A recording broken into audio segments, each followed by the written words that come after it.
Have you had the chance, or perhaps the requirement, to become trained to save a life with first aid? Perhaps you've taken a CPR class to learn cardiopulmonary resuscitation.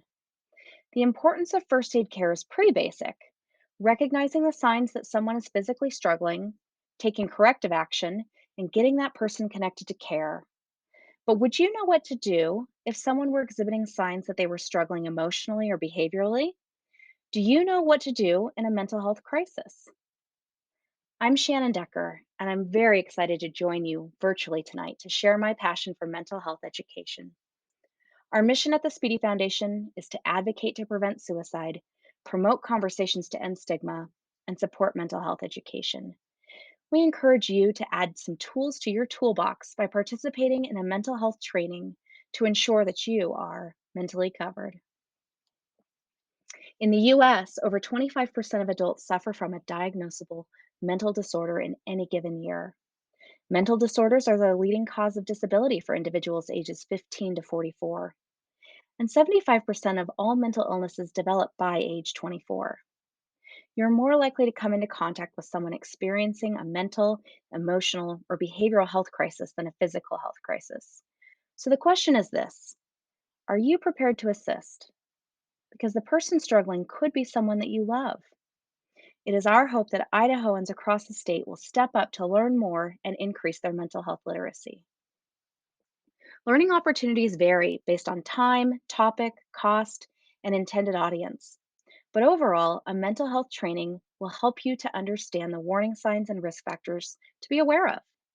It'll help you to become skilled at finding the words for what could be an uncomfortable but necessary conversation, as well as the steps and local resources to connect that person to care. These trainings do not certify you to be a counselor or social worker.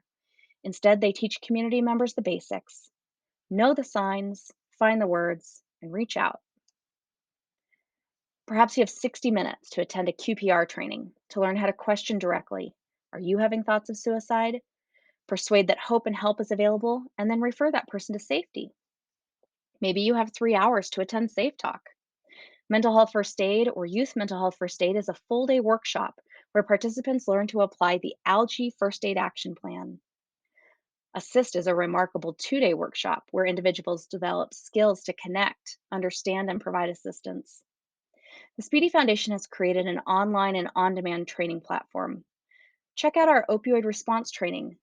With 93,000 drug overdose deaths in the US in 2020, an understanding of the opioid crisis and first aid response with naloxone is crucial.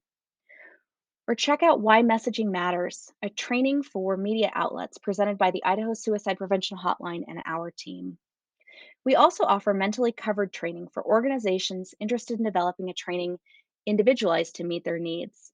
We were thrilled to kick that off this past fall with the Boise State Athletic Department. Reaching out is vital. Whether you are the one struggling or you're concerned about someone else who might be, the Idaho Suicide Prevention Hotline Call Center is a phone call or text message away. This is a 24-hour a day, 7-day a week local resource. Please make sure these phone numbers are programmed into your phone: 208 398 4357 or 1 800 273 8255. And coming this July, the US will roll out 988, a 3-digit suicide prevention hotline, which will transform the way we approach crisis care.